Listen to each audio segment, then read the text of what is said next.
Hello! Now we're gonna show you how to actually upgrade your Windows 10 PC to Windows 11. Okay? You will have to check to make sure that you do have the minimum system requirements for upgrading to Windows 11. But the good news is the installer program actually does check through it, and it will say whether you have it or you don't. Okay, so if it allows you to go forward, everything's good. If it doesn't, then unfortunately you cannot install Windows 11. However, if it goes through and you're unhappy with it, you should be able to bring it back. And that should be our next video. Anyways, let's get down to business. Okay, I've opened up a couple of programs. Quite simply, following on from our previous video, and I should put a link somewhere about here that you can click on. And if you were literally to go to Google and type in Windows 11 ISO, make sure you just go to the one that has the Microsoft.com website on it. Okay, you have three options. One, this is an automatic installation assistant. That's great. We like this one because it actually creates the full ISO, and if anything goes wrong, at least you can boot up with it and then try and repair your computer. In our previous video, we did that. We showed you how to create it. You can choose the language and the country, etc., of which Windows 11 version you want. Okay, so that was step one. Once that's been created, you would have had a USB device created, which is basically the ISO or the full Windows 11 put on your USB stick. Okay, by clicking Setup, it then brings this. Why do I have this window? It's basically, that was what was gonna happen when you click on the middle one, Create Windows Installation Media. Click on that. That one opens. See the previous video if you want to see how that works. I'm just gonna shut that down now, as that's completely irrelevant. I'll give it a few seconds to start out. Okay, now once you've actually got your USB drive, you plugged it in to your Windows 10 PC, you click on Setup, or double click on Setup.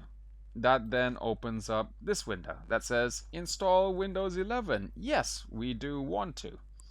Now, just for making it a little bit shorter, this video, I'm gonna click Don't download updates at the moment.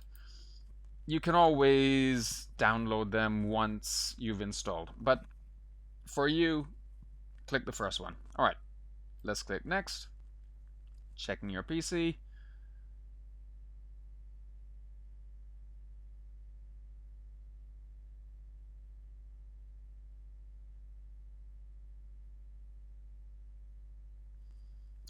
It says applicable license notice and terms. If you're happy with that, click Accept.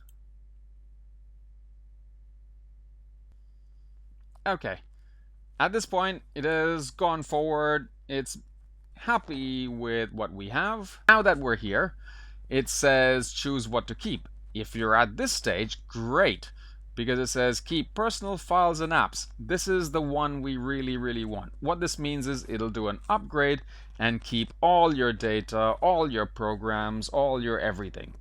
If it came up saying only something like this, with that missing, or that, then literally you want to think twice whether you actually really want to install Windows 11 at the moment.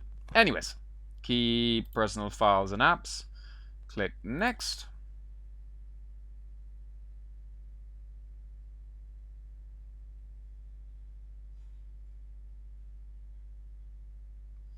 All good. Happy. Click Install. And now it's just a waiting game, pretty much. We should return once it's gone through all the stuff. It could take from a few minutes, half an hour, to many hours, depending on how big your hard drive is, how many programs you have, etc. You should see this screen coming up. Alright. And then there's still a little bit of a way to go. And here we have it, after basically going through the screens that look like the standard update screens, where it goes to I think about 30% and then restarts, and then from 30 to 100 you then get a login screen, you log in, and then you have this that takes a few minutes, and then we should have Windows 11 as an upgrade. Lovely, isn't it? And here we have it. Windows 11 upgraded on the same machine that has the same theme backgrounds, has a Chrome over here, recycle bin, everything's there. It's just being upgraded to Windows 11. Everything's running. Happy, happy.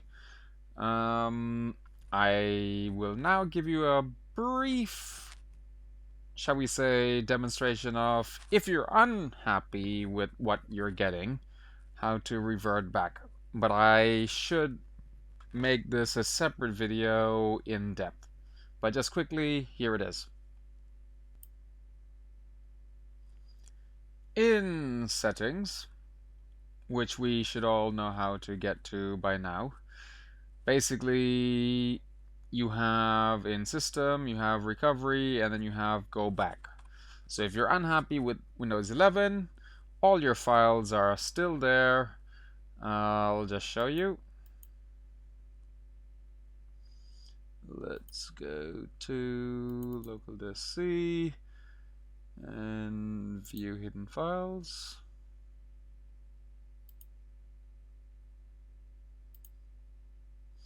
And as you can see, they're all there. So theoretically, if you really want to go back, you can go back after this upgrade. Okay, hopefully this has helped. And I'm glad you watched this, and I hope you give it a like or a thumbs up or even a comment. Thank you very much.